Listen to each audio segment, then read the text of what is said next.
All right, I have 6:30 here on Thursday, July 20th. I will call the meeting to order. I have Director Youngberg and Director Campbell here. Director Krotzer has been excused, and Director Bode is also absent, and we also do not have any student board members here tonight. Let's rise for the flag salute. I pledge allegiance to the flag of the United States of America and to the republic for which it stands, one nation, under God, indivisible, with liberty and justice for all. Okay.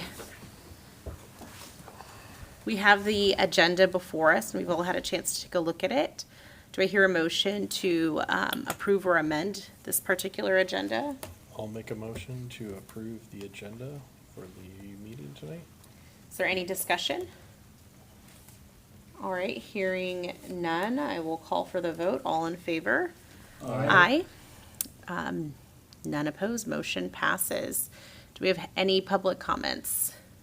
Gotcha.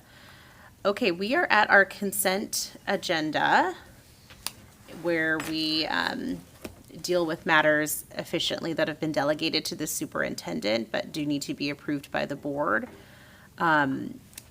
Do I hear a motion to approve the consent agenda? Madam Chairman, I move that we approve the consent agenda as given. Is there any discussion? I have some. Go ahead. I wanted to just I had a couple questions on the Grapeview contract, the agreement, just if this was new, or is this particular to like a certain student, or No, or we typically this do is not this? a new contract. We do have a particular student that we've been serving, that we will continue to serve. Grapeview transports that student to our program. That's great. Okay, yeah, I wasn't sure. I couldn't tell if it was an ongoing thing we had been doing. And is it just one student that we do At that this for? time, yeah. Okay. That was my questions for that. And I just wanted to make a comment on the 24-25 calendar. There was, I know, a lot of work that had been done from the Balanced Calendar Committee. And I just wanted to offer, my thought on it, which I think it looked great. Not very many changes, but some different ideas that were incorporated, some longer weekends I noticed. So I just wanted to say good job to that committee and make note of that we don't let that pass, all that work that was done without comment. Here, here. Yeah, and we have Dana's contract also in the consent agenda, which we did go over at length in our executive session last month. So I just wanted to note that she's doing a great job, and we're happy to have her here. And yeah, All right. any other comments or discussion? Nope. Okay. All in favor? Aye. Motion passes. Okay, we are at the superintendent update. Right, and first up, Dan is going to give you, first, his preliminary 2023-24 budget. Remember, this is a draft, and a broad overview. You will have in the August meeting further deeper discussion and a public hearing. So he's going to start with that and then slide right into his monthly budget reports. Thank you, Dan. Thank you. And hello, happy July, everybody. I'm pleased to have an opportunity to share with you our preliminary budget for the 2023-24 school year. Again, as Superintendent Rosenbach said, this is a preliminary budget. There's still some work being done on this budget as the ESD is providing some review and input feedback for us to make adjustments prior to our August board meeting. So during our August board meeting, we'll be sharing the final budget with you. So my goal here is to try to be as clear as possible and not to make this, more complicated than it really needs to be. So basically what I'm sharing with you tonight will be our beginning. We have 5 different funds, the general fund and the 4 other funds. And I want to share with you the beginning fund balances, the anticipated revenues and expenditures, and then the projected year-end fund balance for the end of next fiscal year on those 5 funds. But everything really is, well, by and large, is funded through or driven by our enrollment. So I wanted to begin with our enrollment. This shows a 10-year history on the slide showing right now. And you can see over time the trend is growth. You can see 2022-23 and compare that to what we're projecting for next year. And you can see that we're anticipating some growth. Our freshman enrollment is about 60 students higher than it was during the 22-23 school year. Nice. Primarily, those students are coming from the Great View School District.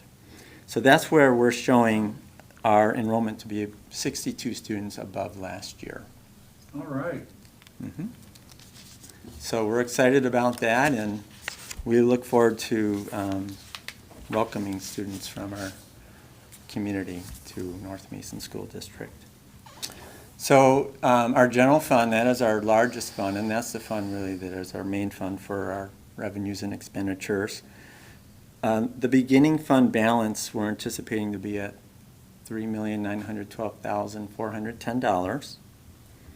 We're expecting $41,985,906 in revenues.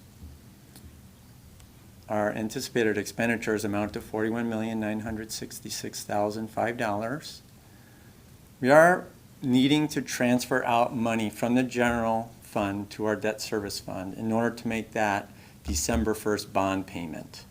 We do have funds in our debt service fund, but we would fall short if we didn't transfer money into the debt service fund.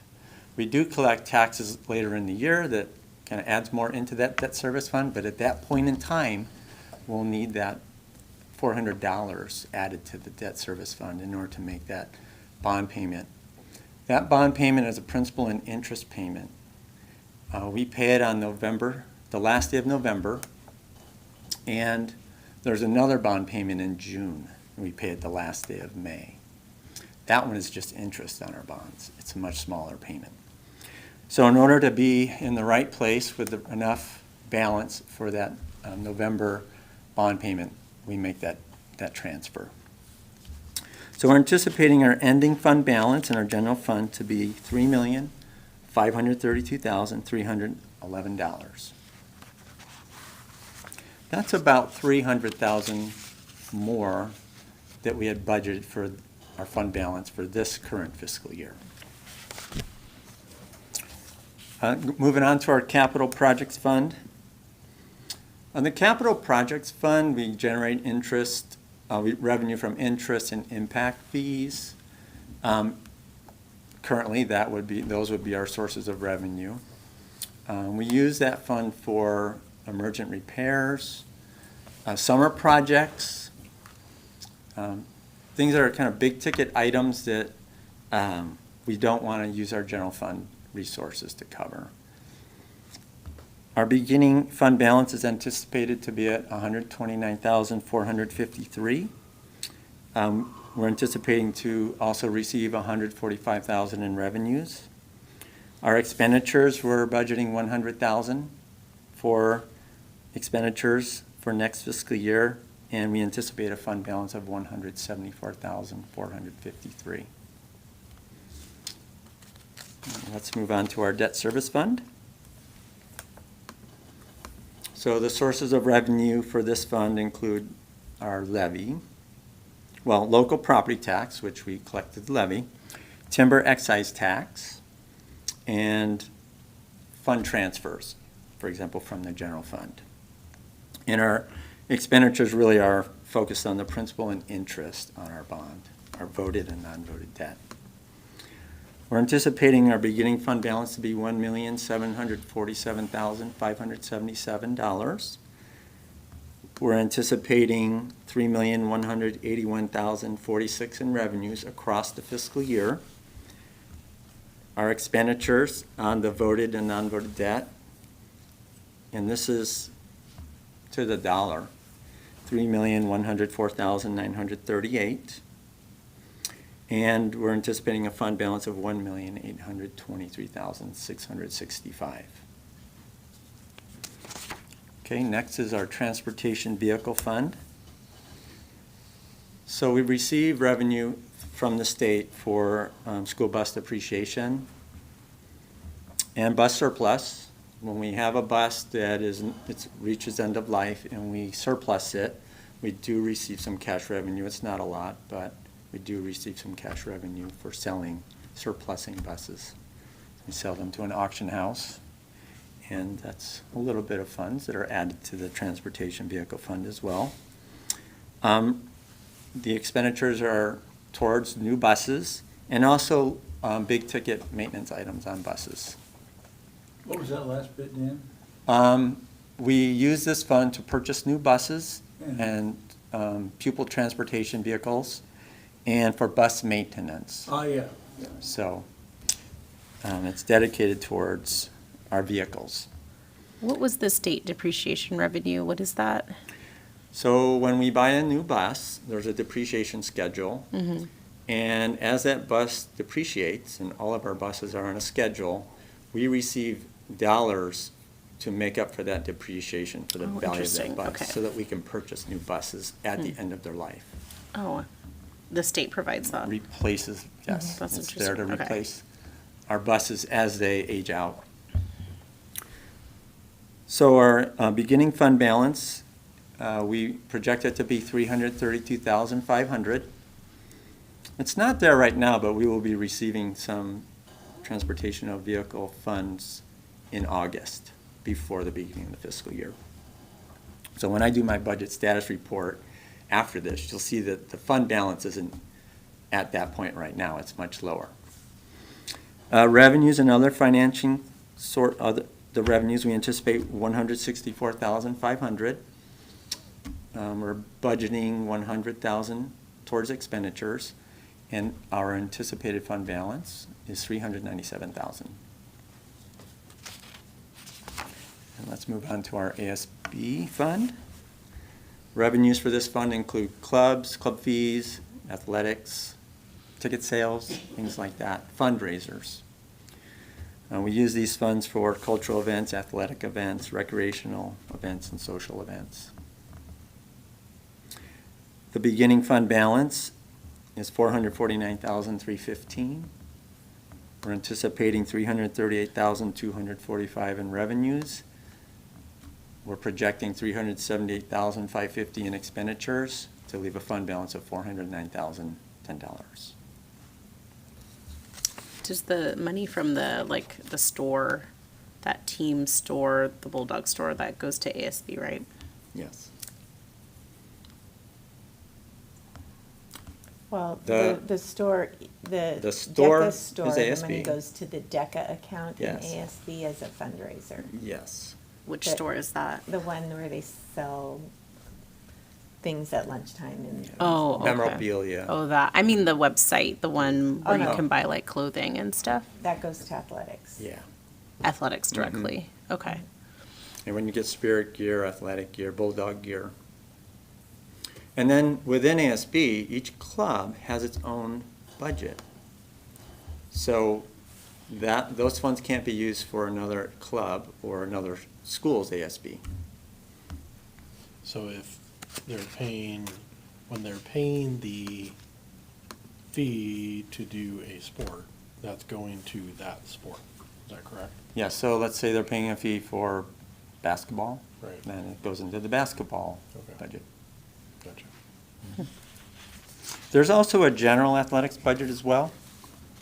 So, and the students, each of the clubs has students that oversee and manage the budget with guidance, with supervisors that guide that, but these budgets really are owned by the students. And so when they submit their budgets to me, I put in exactly how they gave it to me. Unless I see something that looks way off, then we go and inquire and say, hey, something doesn't look right. Can you have the students look at this again? Good. And then I just wanted to end with this. This is really the why. Why we're here in North Mason School District. how we want to look at our budget and what the purpose is. I like this quote, "Used correctly, a budget doesn't restrict you, it empowers you." And really our aim is to use our resources, and I've shared this before, to use our resources to support our whole child, all students learning well, and to prepare them for college, career, and beyond. And I like this picture here. This is our recent graduates too.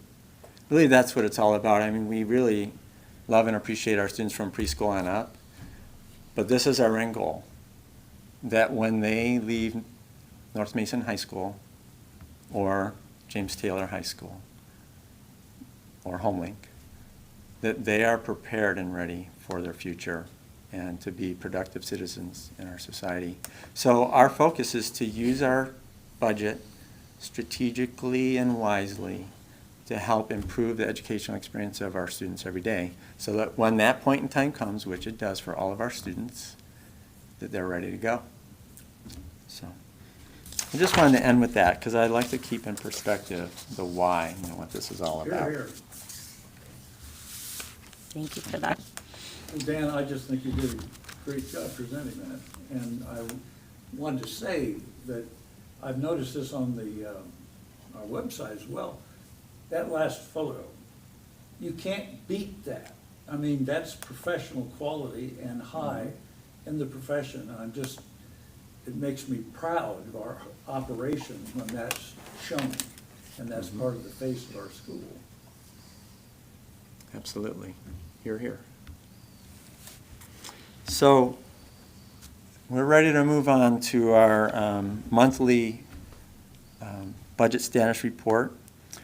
This report shows our budget status as of June 30th, the last day of June 2023. There's a lot of things happening right now as we close out the year. School is no longer in session, but the fiscal year transcends through the month of August. There is some movement, activity going on that will create some change in what we're looking at tonight. But as of June 30th, this is where we were. So with our capital projects, our end fund balance was $333,962. And that's a difference, an increase of $1,420 over the previous month.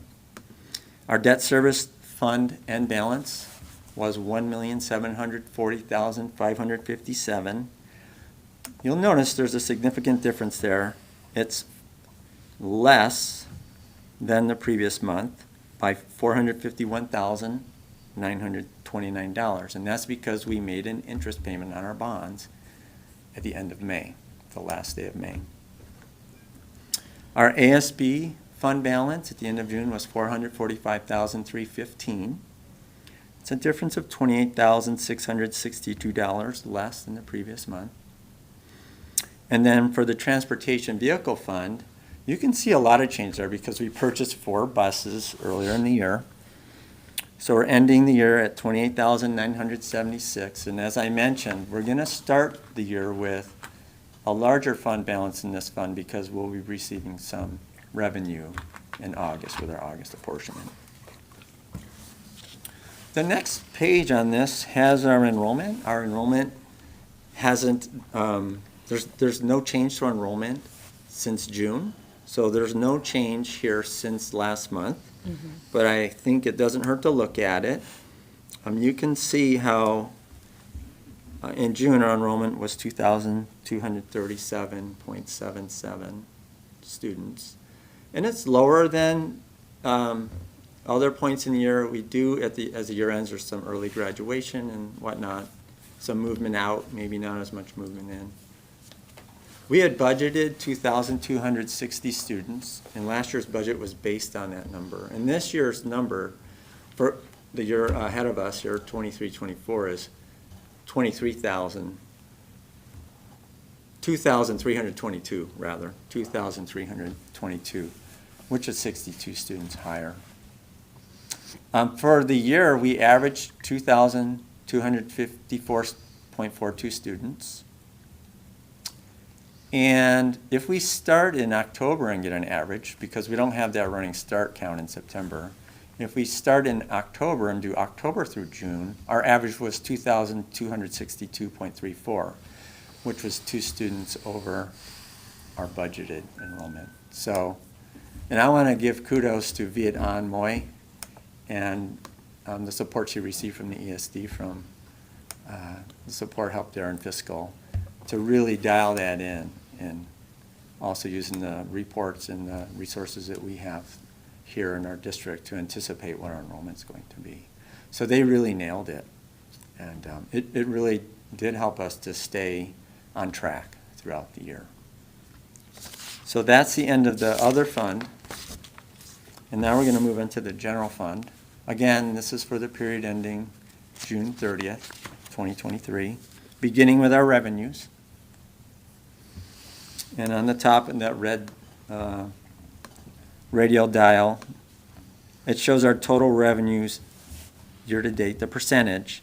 So at the end of June, we were at 80.22%, and we had projected we'd be at 80.06% of our year-to-date revenues. For our local sources, we were at 99.06. That's our levy and some other local sources, timber tax and some fees collected locally. Mainly it's levy. So we had collected 99.06% of our local revenues. We projected we'd be at 96.62. Our state revenues, we were at 79.19% there in blue, and we had projected we'd be at 77.67. And for federal sources, we were at 70.87, and we projected we'd be at 80.73. In this area here, I'm still anticipating some increases in the next couple months to get us up to date.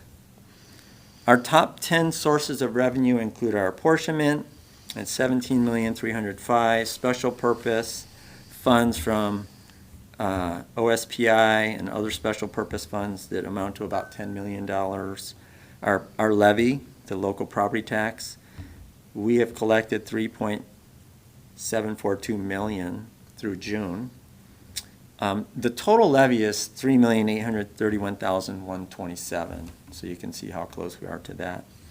And I'm sure we've collected more dollars since the end of June. Investment earnings at $89,200. At the bottom, you can see how much apportionment we received in June. June is one of the lower months, I think 6%. Mm-hmm. So July and August are 12 and 10%. So we'll receive larger percentages of our apportionment than we normally do here after school's out. So we received $49,790 in property taxes in June, and in investments $14,586. Let's go to our next slide, please. This shows our total revenues budgeted versus projected. So the budgeted in blue there, it's a little over $40 million. That was our budgeted revenues. On the bottom, you can see what's represented there for our current year-to-date general fund revenues, $32,163,209. We had projected by the end of June we'd have $32,097,087. So we collected $66,122 more than we had projected. We collected more than we projected. Our current revenues were $66,000 higher. That's good. Revenues by source. This just gives you a comparison, our projected versus current for local, state, and federal dollars. We're pretty close.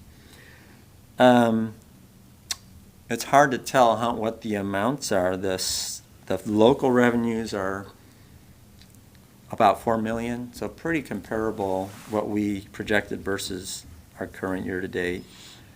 The state, we projected we'd be at $23,354,000, and we're at $24 million, so there's that a little bit more. And then a little less, though, in the federal. So, but things even out in the next 2 months. We should see some more evening out. Let's go on to the next slide, please. This is revenues by source prior year to date versus current. The local is levy mainly. You can see, compared to the last 2 years when we weren't getting a full year of levy collection, and you can see where we are now. We're at $53,317 in local revenues. So that's levy plus some other local sources. And then on the federal, as I mentioned, we're a little bit lower than we had last year at this time. But again, in the next couple months, we're expecting things to even out.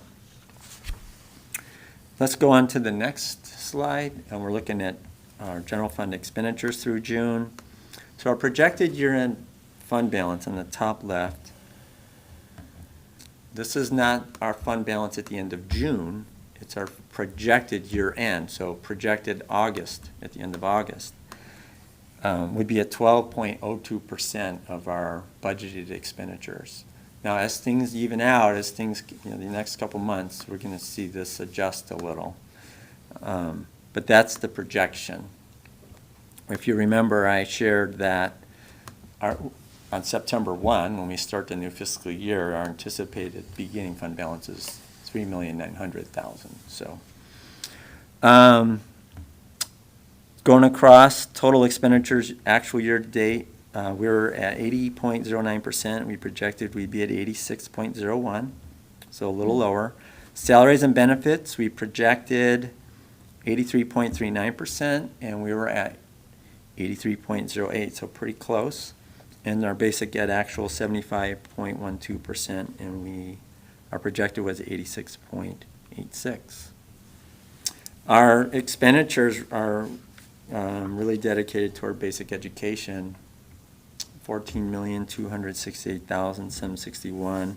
District-wide support, almost $5 million, $4,783,800. Special education, $3,800,000, $2,260. I'll just jump around a little. You can see transportation there, $1.8 million. Food services, $1,331,919. Voc Ed, $1,185,998. LAP, Learning Assistance Program, $918,932. ALE, Alternative Learning Experience, $831. And then our Federal Disadvantage, $516,800. That gives you an idea of where our expenditures are, where they are at. And then here we can see our budgeted versus our projected year-to-date. Our year-to-date, our budgeted in blue, our projected in orange, and then our current in purple. And we budgeted our expenditures for the whole year to be at $40,952,949. Our current year-to-date general fund expenditures at the end of June were $33,074,714. We had projected that at that point in time we'd have spent $35,517,729. So you can see we're underspent based on what we budgeted. Like I said, we have a couple months still, and it's better to be underspent than overspent, isn't it? So. Here, here. But I think we're going to see that gap close as we finish up the fiscal year. The next slide, expenditures by object, projected year-to-date versus current. And you can compare what we anticipated or projected versus where actual at the end of June, and really close with salaries and benefits. Supplies and purchase services, they aren't really aligned as much. With salaries and benefits, we can be pretty spot on. We know what people get paid. We know how many staff we have. We know how much they get paid, and we can encumber that amount. So it's a lot easier to be on target. With things like supplies, especially when there was COVID and we didn't know what we'd need in terms of custodial supplies, cleaning supplies, things like that. Curriculum, some of our curriculum purchases weren't as much as we thought because there's more that's online now and less than textbooks. So it was a little harder to nail down exactly what those costs would be. Purchase services were a little higher, and I brought this because I know a couple months ago somebody asked, well, what are those purchase services? I'm just going to name a few. Employee training, so some staff development, especially when we contract someone to come, an expert to come and provide professional development. Legal services, some of these are really hard to anticipate how much in legal costs will you Yeah, have. right. Audit services, data processing, our utilities. So utilities, there's a big increase in the cost of our utilities, water, gas, electricity, those kind of things. Garbage services, contractor services for repairs, remodeling, plumbing, things like that. Our maintenance staff, they do a lot of the work, but in some situations, we hire out, we contract. Insurance premiums, communications, printing, copy services, copiers, registration and entrance fees for staff trainings and professional development conferences, things like that when the school board, for example, attends a conference. Purchase services from other districts. Now, I already went over utilities. Settlements and judgments against the school district. So, and it's really hard to anticipate. So we can budget, but we may have budgeted not enough, or we may have over budgeted, so. Thank you for sharing. Those that. are just some of the purchase services that are included in that bucket there. Yeah, that's informative. Okay, let's continue. I'm gonna wrap this up. I'm sorry, I'm going a little long. Expenditures by object. So this is prior year to date versus current, so you can see the past few years and just compare. And as we've seen, in previous months, that there's a difference in the salaries and benefits compared to previous years. The state has provided some increases for state employees and school staff. And let's move on to the month-end balances. So it's hard really to see the graphics, but if you look, you can see June almost to the far right, and directly above June, the solid line shows where our fund balance in our general fund was at the end of June, $2,744,019, and that's down in the table below as well. Our budgeted year-end fund balance for the entire year was $3,244,558, and currently our fund balance is projected to be $4,963,592. Again, if you remember, I projected our beginning fund balance on September 1 to be $3.9 million. So as we go through the next couple months, there's some adjustments that happen as we close contracts, as we close out and do people that sell out their leave, or, people that retire and that kind of thing. There's leave buyback, different things that will have an impact that when we use Forecast 5 can't really anticipate that. They can't really pull that data, that information. So it projects us higher. And I looked at the last 3 years with Forecast 5, and at this point in time, it was projecting us about $1 million higher than we actually ended the year. So this does compare. Now, we'll see in the end, but we're anticipating it to be less than that. So that amount would be 12.2% of our budgeted expenditures. And remember, our range per our policy is 8 to 10%. So the last page here shows a summary showing our revenues and expenditures comparing this current year, 22-23 on the right, to last fiscal year. I like comparing the percentages to see where we are in terms of revenues and expenditure. So at the end of June, we had collected 80.22% of our revenues. A year ago, 79.9%. For expenditures, we had expended 80.76% of our budgeted expenditures at the end of June, compared to last year, 83.38%. So, we're trending, very similarly to the previous year. On the very bottom, you see on the left, $2,741,600. That was the ending fund balance for the end of June last year. And this year, and it's, if you can scroll down just a little, Jackie, please. Yeah. It's just 2,744,019. So we're comparing June to June. That we're, what is there, like a About a $3,000 $3,000, different, yeah. not even. So we're ending June, our Junes are looking very similar in terms of our fund balances. So with that, I conclude our budget status report. Thank you so much, Dan. Are there any questions?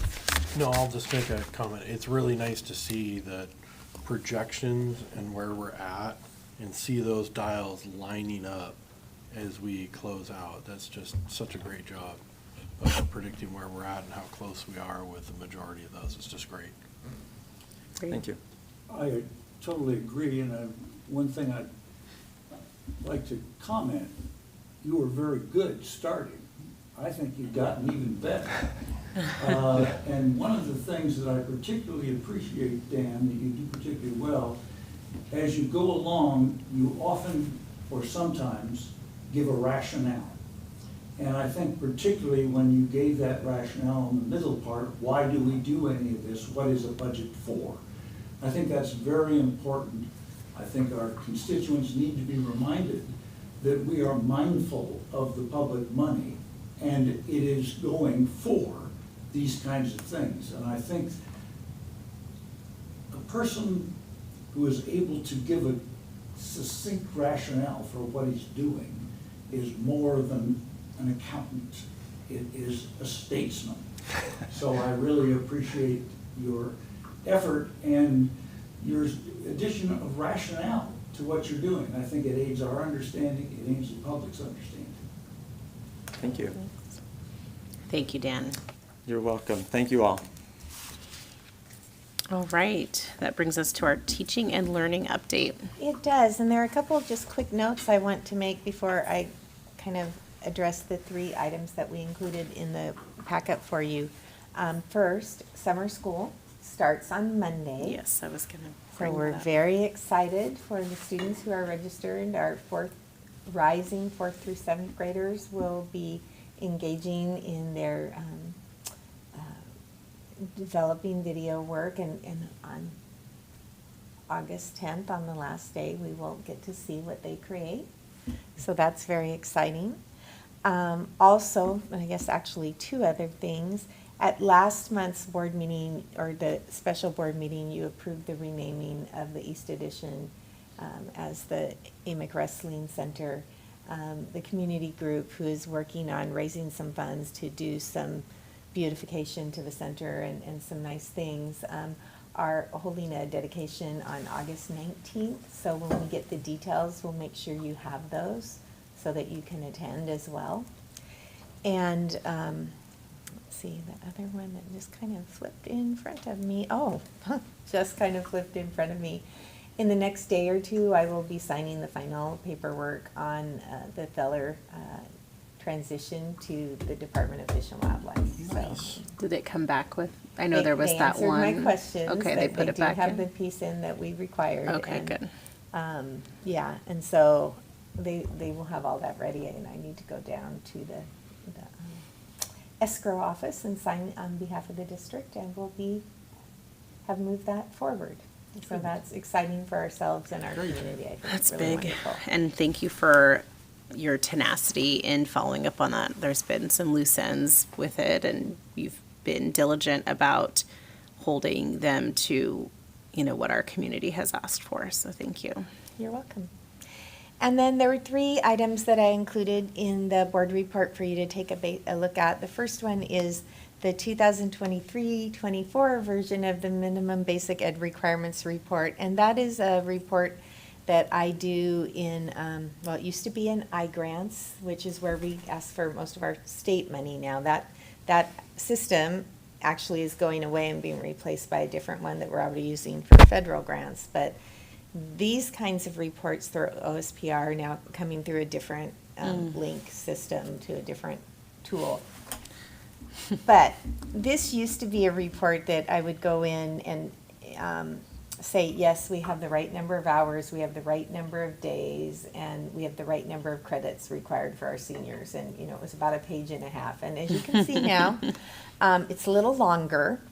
19 pages. And actually, the report itself is super, super long because a lot of the things that I said, yes, we were doing, if I hadn't said yes, there were pages of what are we doing to make Yes. up for that. So, Yes. and there are things we can still get a little bit better on, but it is OSPI and the legislature's way to know that we're doing what they've asked us of, and many of those things are where we have a specific bill that says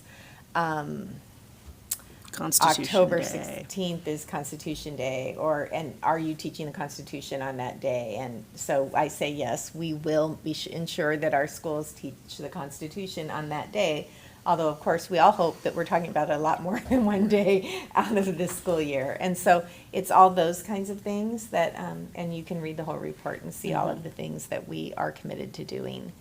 And then we are a partner in the West Sound STEM Alliance that we now house for fiscal at the South Kitsap School District, but that supports all the districts in our region in growing teachers and students' STEM opportunities and capabilities. And so they're about a year behind on getting us those reports, so you will notice that that's the Oh, 22 I didn't report. notice So you should be initially. seeing another one soon for last year, but that just talks about some of the things that we got as part of our very small investment in being a part of that project. So, and then finally, we are always very proud of our transportation department, and once again, they received a letter of achievement from the state for their work in ensuring that our buses are safe for our kids to ride to school on them. So I wanted you to see that as well. And those are the things I included.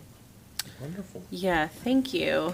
I didn't notice that date on the STEM. I was going to say, I love how they do the graphics here, and I feel like we should share that on social, the STEM impact report, because it's I think interesting. we'll still share it. We'll just note that, Yeah, you know, and that that other what do they even call this? The minimum basic ed requirement. It's really interesting how it really is a cohesive way to look at, oh, wow, what are all of the things that school districts are required by law Right. to provide?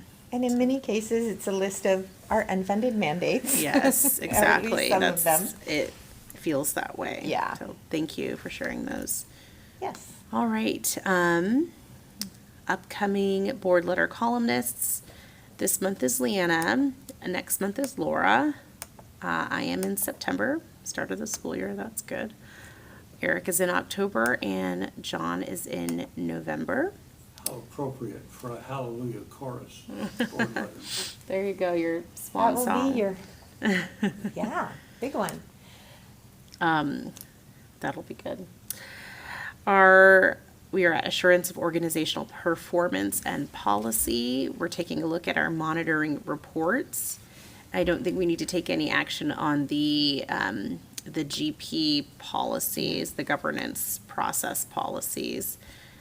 We are just taking a look at first ER2, organizational continuity. I hope that we all had a chance to take a look at Dana's monitoring report. Was there anything, Dana, that you wanted to point out about that report in Well, I particular? did want to point out, you'll notice a few changes in how I've responded to some of that. Probably most notably, in the past, I've said this single person is able to be responsible if something should happen and I'm not here. But we have a very talented group of folks who make up my cabinet, including Dan. And so we actually have what I would call a green but golden crew of folks who are able to step into roles as needed, either together or individually, to support the work of the district should I not be available to do so. So I'm really proud of our team for being in that position. Yes, thank you for sharing that. All right, do I hear a motion that we find that the superintendent has reasonably interpreted these provisions in ER2 and achieved our desired results called for in this policy. That is an action, right? Okay. I'll make a motion that the superintendent has met all of the requirements of ER2 in her monitoring report. Any discussion?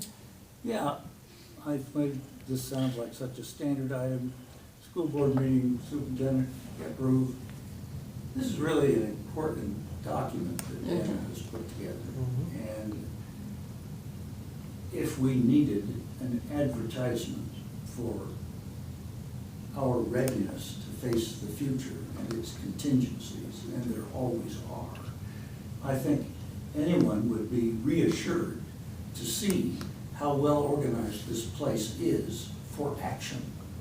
You know, for whatever it is that history has to offer. You know, if we're hit one way or another, and I've been here long enough to see us, a whole allocation pulled out from under us in times past. So I just think that this is a very important thing. And what I said of Dan, that he just gets better, I think goes equally for Dana. I thought she was really good before. I had such low expectations in light of what we have here. I apologize for not thinking highly enough. So well done. Thank you, John.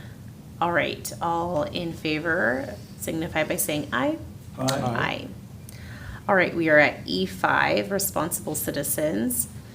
The superintendent has provided this comprehensive monitoring report regarding the expectation that North Mason School District demonstrates, that our students demonstrate individual character qualities, emotional strength, and social skills to succeed, and that they contribute to the betterment of our school and community and understand their responsibility to contribute to both family and society.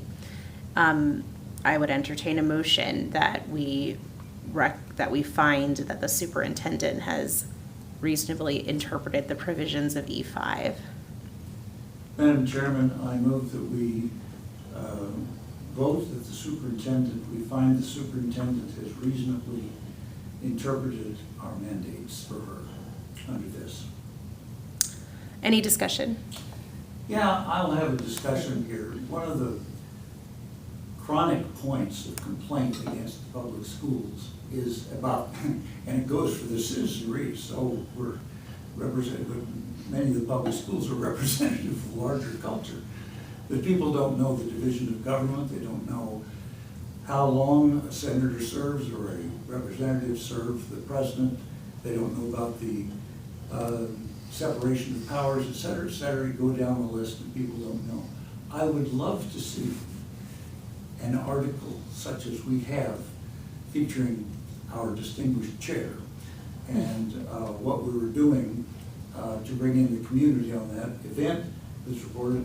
I would love to see North Mason distinguished in some way for the way in which we teach government. And the way I would commend us is I think that the project citizen thing where kids are given an opportunity to make a critique, of some policy and then intervene to do it. I think that is a good hands-on learning way in which, in the course of doing that, you learn a whole lot of other things about government that you might not have studied separately. So I'm pessimistically optimistic. There is always that ground. We hear it like a drone in the background that our citizens don't know enough about their government. But I'm optimistic that with a team like this, that we have every good reason for hope. Thank you, John.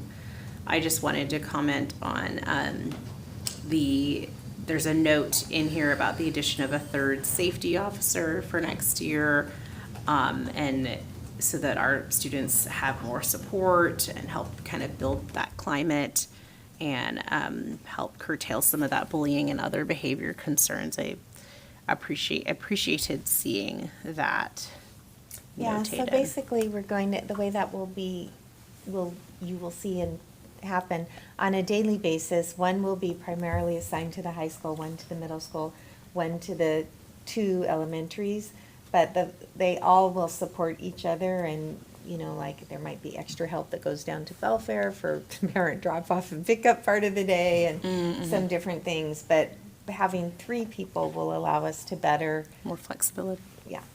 No, and I was gonna make that same exact comment Oh, about the officer. That's really good. it is. Thank you. Okay, so there is a motion on the floor. All in favor signify by saying aye. Aye. Aye. Okay, motion carries. That was E2, right? Yes. No, that was E5. Now we're on E2. Oh, gosh. Okay. Yes, we started with ER2. Got it. All right. So E2 is, I'm just pulling this open, student success. The board expects all students will acquire the knowledge and skills essential for success in post-secondary education, the world of work, and citizenship. And we've all had a chance to take a look at Deanna's monitoring report. I would entertain a motion to find that she has made satisfactory progress toward achieving the desired results for this policy. I'll make a motion to find the superintendent compliance of E2. Okay, any discussion on this policy? I particularly like, over this last year, the emphasis that has been placed on improvement, and that we can, when we have not achieved what we would like to see, that we can point to the steps we are taking to close that gap. And I think that's an important item that our community needs to know, and that we're attentive not only to the things that we're doing well, but the things where we need to improve, and are taking action where action is needed. And I thought that came across very clearly. Thank you. I just wanted to make kind of a general note about this policy, but the other one too. I just appreciate seeing so much data and the charts that you put in there to help illustrate the progress that we've made. I think that's really great to see. That note about in 23-24, we're introducing a new planning tool that will enable students to earn industry credentials. I think just all the work that's been done in that area is so exciting. So that is all my comment. Did you have anything, Eric? I did not. Okay. All right, all in favor, signify Aye. by saying aye. Aye. All right. That was the last of the ones that need action, but we do have an opportunity to discuss or make revisions to E4 and E1 from last month. Do we need any further discussion on those policies? One of the things I'm doing as we're reorganizing our new teaching and learning team is taking a look at the E's and the ERs specifically, and are we reporting the things that really answer the question for the board? And when we think of ourselves as a district that focuses on the whole child and the whole school within the context of the whole community, our team wants to take a look at this one, because we're thinking that it's really good the way it is, but it talks about what the students will do as far as that engagement piece. But we need to talk about the school and community engaging together as well, and hold ourselves accountable for Is that. this E4? So we're looking at bringing some follow-up potential language adjustment to the board for Okay. E4, for you to consider one way Okay. or the other, so. That's great. It's great to have that discussion and to continually want to improve. So I appreciate hearing that. Any other discussion on those two? No? I'm glad to see that. I think that's one of the places where kids learn about government, you know, by being engaged with businesses and what's going on in the community, seeing where the needs are, et cetera, what could be done about it. Yes. All right, so we have an action item on here regarding our November meeting date, which we end up having to do this each year. Our board meetings fall on the third Thursday. However, in November, the Washington State School Directors Association Conference is held during that week.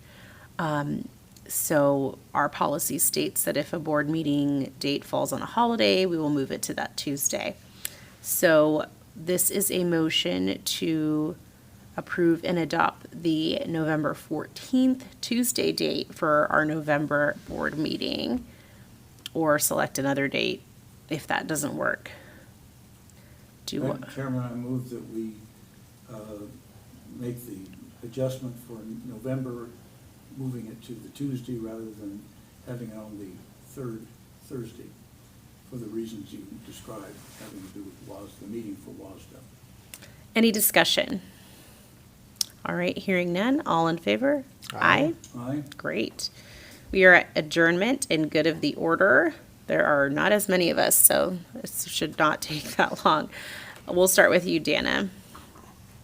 Well, no, I did have the opportunity to participate in a national forum on special education over the past several days, and leadership in the district, and some really in-depth conversations about impacts of COVID that districts are still grappling with, and how we're adjusting and changing after the fact, whether it's for kids or for employees, and it was very helpful as we have some of the same conversations in our region and within our district. And also getting to take a look at across, at least this was the special education participants were primarily from the East Coast, but getting to take a look at how folks are addressing some of the same work that we're doing, and that we're actually in the forefront of many of the things that we're doing to try to be stronger in supporting our kids with special needs in having school success. And so it was really powerful, lots of information to share with my team to help inform the work that we're doing. So I'm very excited about that. That's great. Yeah. Very good. Anything else? Nope. Nope. Eric. Well, I think I'm good. All right, I just wanted to make a couple comments. I was gonna mention summer school. My husband's been in the training this week for that. How many students is it? It's like, he said a number and I was like, oh, Yeah, that's more it's than like- I thought. Let's see, 4 times, roughly 80. Yeah, I really was elementary surprised to kids hear that. And around 20, well, depending who shows up, 20 Yeah. to 30 high school kids, so. And or he showed- 80 middle school. He showed me one of the videos he made, or him and his class, I guess, made. Yeah. It was really cute. Isn't It was it really, cute? yeah, he's been really enjoying that, and it's cool to hear. So I'm excited to see what that will be. And then I wanted to make a plug, because I wasn't sure when the next meeting would fall, but we have our second annual picnic on August 23rd, which my son is from last year is on this little regional magazine for You really ought to WASDA. Hold that up a little. Yes. Dignified. Here, this is the way you do that. when you have news like this. Okay. you know. Okay, but that will be a great event, and it sounds like they're doing a lot more planning, a lot more. It's this going to year, be so a that's- lot more community Mm-hmm. booths, a lot more food, a lot more fun. Yeah. I think it'll be great. That's exciting. I know my work will be there, so. Awesome. Tomorrow is the Bite of Mason County Street Fair for anybody who wants to walk downtown Shelton and get some food and cool. snacks and visit with local businesses. And Hendrix, my older son, is going to be 5 soon, so he is doing the, I heard that the first week of August is screening for a lot of the TK screening and whatnot, so it's just kind of a plug for preschool families to take a look at the application online and see if they qualify for Head Start or the Feller special Transition to needs and, kindergarten, or yeah. TK. All of the above. It's an exciting time, so that's all I have. I've said mine in detail. I would just add, I commend Arla for all the positive publicity her fame is bringing to our Okay. district. All right, thank you. Okay, Director Youngberg will process our board self-assessment. All right, so for our board meeting today, the agenda was well planned. The board followed the agenda. No one dominated the meeting. Made it clear and concise on all our discussions. Marked as satisfactory on all of those. Great. And we acted at the policy levels and the operational level. See here, and I marked as satisfactory on all our governance principle rules. So overall, we're at satisfactory. Fantastic. Our next school board meeting date is going to be August 17th here at 6:30. We don't have any special meetings coming up, right, or No. workshops. Okay, 6:30 here in the district boardroom. The meeting is adjourned, 7:30 on the dot. Look at that. Look at that. Awesome.